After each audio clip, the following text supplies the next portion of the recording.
Hello, this is VIVOTEQ Middle East.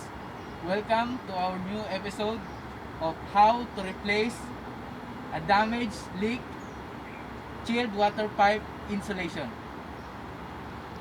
First, we're going to pag using our pagging machine with loads of our EPA registered product made from US, just to kill the mold and other microbial particles that can be found in our insulation in our chilled water pipe.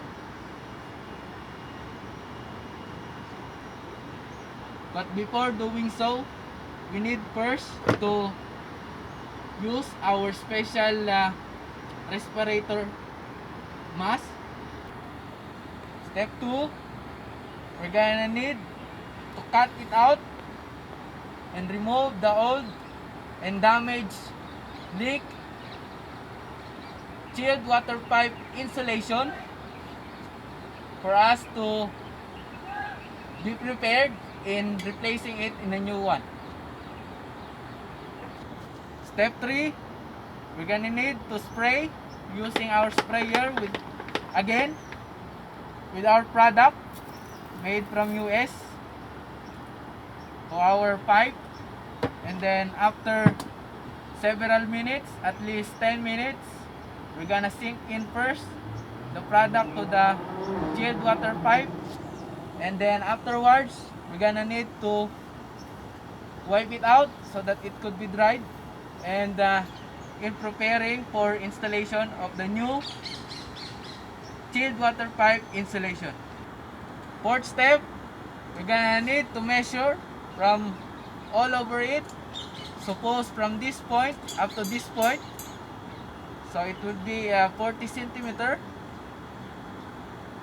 so that we could obtain a proper measurement to our new water pipe, chilled water pipe insulation.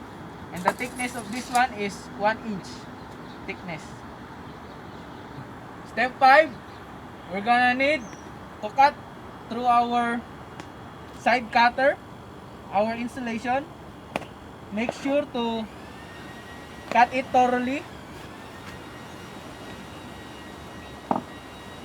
So this is our 40 centimeter water pipe or chilled water pipe insulation, brand new.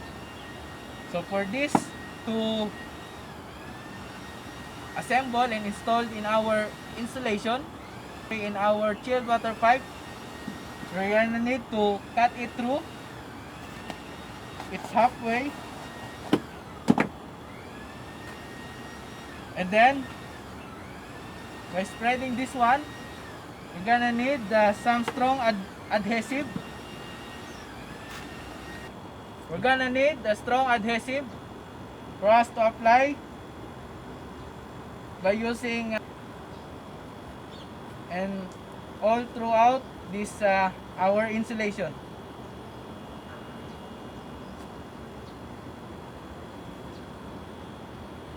Then after several minutes, let it dry so that the adhesive will sink in. And then afterwards, we're gonna put it into our chilled water pipe.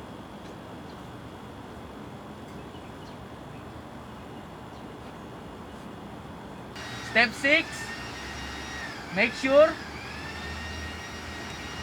to our insulation pipe is really fit in our tube, okay, so that there will be no moisture from the gap of applying a new insulation pipe. So we're gonna need to support it, to support the strong adhesive. We're gonna need this PVC tape, insulation tape. Make sure that you will apply it with enough force so that our insulation will not go bulgy and there will be no gaps, because if there is gap, a problem of moisture, because since our chilled water pipe is during operation time, it it is in a super wet condition, right? So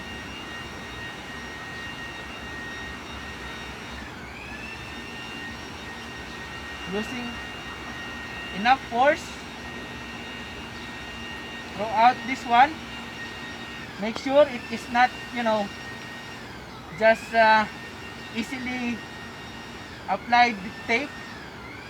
Unlike other company, they just like putting it in a easy way. But here in VIVOTEQ, we're gonna need to, apply much enough force for it to, grip to our chilled water pipe.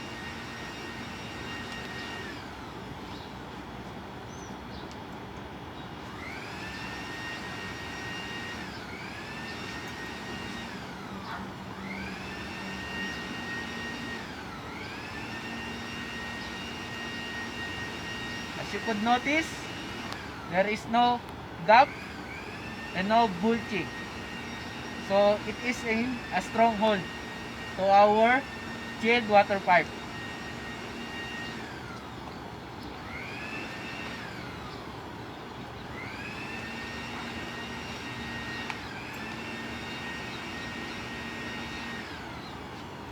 And the most challenging part, most especially or most cases here in Middle East,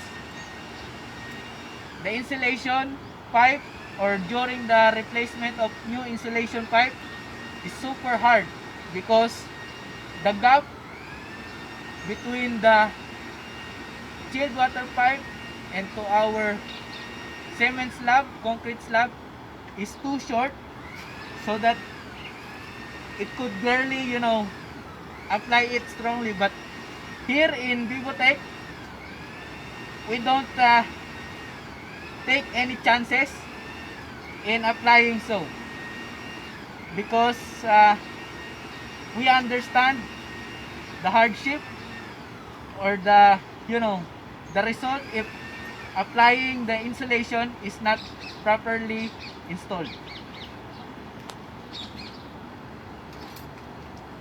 So okay, our next step number 7. So as you could see, we installed the first layer in a good shape, right? Strong grip. Okay, so here in VIVOTEQ Middle East, our secret is not, or our job is not up until in a first layer. We are offering to our clients by applying our second layer using this insulation sheet. So again, this is 1-inch thickness. So compared to the other companies, they're just sticking into here without strongly applied grip. So the result, it will be so much loose ends in throughout the pipes. For step 8, we got the cut insulation sheet with aluminum finish. So the important part of this insulation sheet is that there is built-in adhesive, strongly adhesive, that we could easily apply to our first layer. So by applying like this one, make sure that there will be no gaps. Strongly apply it, not by too much force, because it would damage our chilled water pipe. Takes a professional one to make it in a very good way. Good thing you got VIVOTEQ Middle East. So in this one, we've got fully covered second layer. So by sealing it, we're gonna need the mesh aluminum tape. So in preparing this one, we're gonna apply it top of each after each. Okay, so that properly be installed.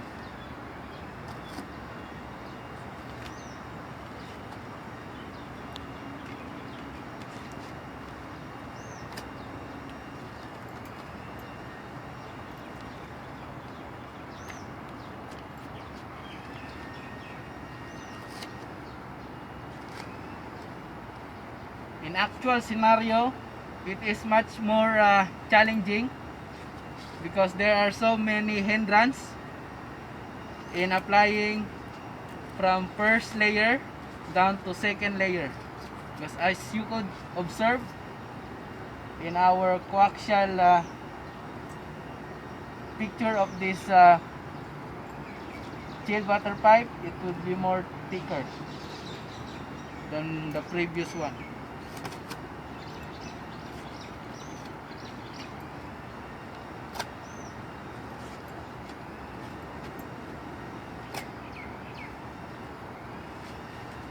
So that's it for our step number 8. So there are 8 steps on doing the right thing of insulation and applying insulation for our chilled water pipe. Okay, so unlike other companies, they will just apply the first layer with not enough grip, so the result in the near like 2 to 3 months, there's a lot of leaking may occur. So that's it, folks. So have a nice day and see you next video.